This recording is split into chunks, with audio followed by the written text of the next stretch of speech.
ప్రియతమ గౌరవనీయ ప్రధానమంత్రి నరేంద్ర మోడీ గారికి మరియు గౌరవ పార్లమెంట్ సభ్యులకు అందరికీ కూడా ఈరోజు నేను హృదయపూర్వక ధన్యవాదాలను తెలంగాణ ముస్లిం సమాజం నుంచి, భారతదేశ ముస్లిం సమాజం నుంచి వారికి అందరికీ కూడా హృదయపూర్వక ధన్యవాదాలు తెలుపుతున్నాను.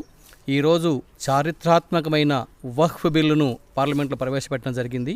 అగర్ ఈ బిల్లు కనుక పాస్ అయితే ముస్లింల యొక్క జీవితాల్లో ఖచ్చితంగా మార్పు వస్తుంది. వారి యొక్క బీదరికం పోయి అందరూ కూడా మంచి జీవనాన్ని, ఒక గౌరవప్రదమైన జీవనాన్ని గడపడానికి ఉపయోగపడుతుంది. ఈ బిల్ కంపల్సరీగా పాస్ కావాలి. జస్టిస్ సచార్ కమిటీ రిపోర్ట్ ప్రకారం కూడా ఒకవేళ ఈ 10% కనుక వక్ఫ్ ఆస్తులు కరెక్ట్గా వినియోగపడితే 12,000 కోట్ల దాకా మనకు ఇన్కమ్ వస్తుంది. అదే 100% చేస్తే 1,20,00,000 కోట్ల దాకా రెవెన్యూ జనరేట్ అవుతుంది.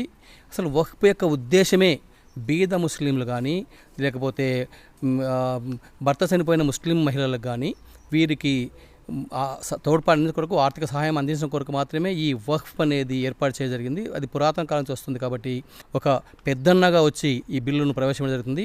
ఎవరైతే నిజమైన ముస్లింల పట్ల ప్రేమ ఉన్నారో వాళ్ళంతా కూడా దీనికి ఈ వక్ఫ్ ముసల్మాన్ వక్ఫ్ అమెండ్ యాక్ట్కు మద్దతు తెలుపుతున్నారు. కాబట్టి దయచేసి అందరూ కూడా, నేను ఈ సోకాల్డ్ ఎవరైతే మేము ముస్లిం తావాదేరు అంటున్న కమ్యూనిస్టులు కానీ, కాంగ్రెస్లు కానీ, మమతా బెనర్జీ కానీ ఈ బిల్లుకు బేషరతుగా మద్దతు ఇవ్వాలి.